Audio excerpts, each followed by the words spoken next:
નવા વર્ષની શરૂઆતમાં કોંગ્રેસનું તમામ શ્રેષ્ઠ નેતૃત્વ,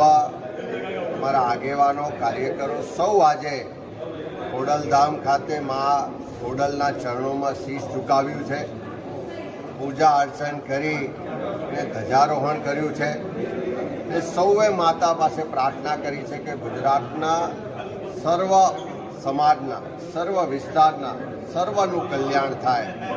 સૌના જીવનમાં નવા વર્ષમાં સુખ, શાંતિ અને સમૃદ્ધિ આવે અને ખાસ કરીને એક બાજુ કુદરત રૂઠી હોય,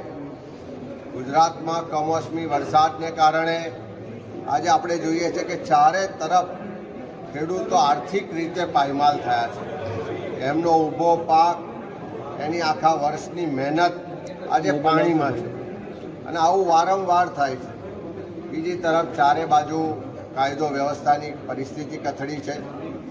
રોજ હત્યાઓ થાય છે, બળાત્કાર થાય છે, યુવાનો પોતાના ભવિષ્ય માટે ચિંતિત છે, બધા જ વર્ગ વિસ્તારના લોકો આજે ખૂબ તકલીફમાં છે, ખૂબ પરેશાનીમાં છે અને એવા સંજોગોમાં સરકાર તો એના માટે આગળ આવતી નથી અને જ્યારે કુદરત રૂઠી હોય, ખેડૂતો તકલીફમાં હોય ત્યારે આજે માના ચરણોમાં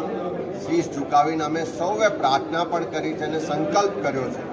કે એક જવાબદાર વિપક્ષ તરીકે ગુજરાતના ખેડૂતોના હક અધિકારની લડાઈ લડવા માટે, ગુજરાતના યુવાનોના ભવિષ્ય માટે, ગુજરાતની મહિલાઓની સુરક્ષા માટે અને ગુજરાતના સર્વજનોના કલ્યાણ માટે કામ કરવાનો જે અમારો સંકલ્પ છે, લડાઈ લડવા માટેની શક્તિ આપે, અમારા સંકલ્પમાં આગળ વધવા માટેની શક્તિ આપે એવી આજે મેં પ્રાર્થના પણ કરી છે. અને હું આભાર માનીશ ખોડલધામના મુખ્ય વહીવટકર્તા આદરણીય નરેશભાઈ પટેલના તમામ ટ્રસ્ટીઓનું કે એમણે આજે અમારા તમામ આગેવાનો, કાર્યકરોનું ખૂબ ઉમળકાભેર સ્વાગત પણ કર્યું છે. એમની આખી સંસ્થાની જે સેવાકીય પ્રવૃત્તિઓ છે એનાથી પણ માહિતગાર કર્યા છે.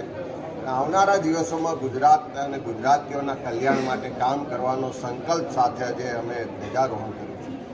આજે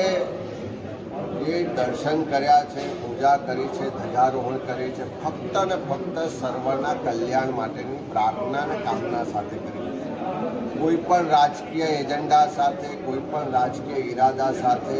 અહીંયા અમારો કોઈ રાજકીય આગેવાન આવ્યો નથી. સર્વ આગેવાનો, સર્વ કાર્યકરો એક શ્રદ્ધા સાથે, એક વિશ્વાસ સાથે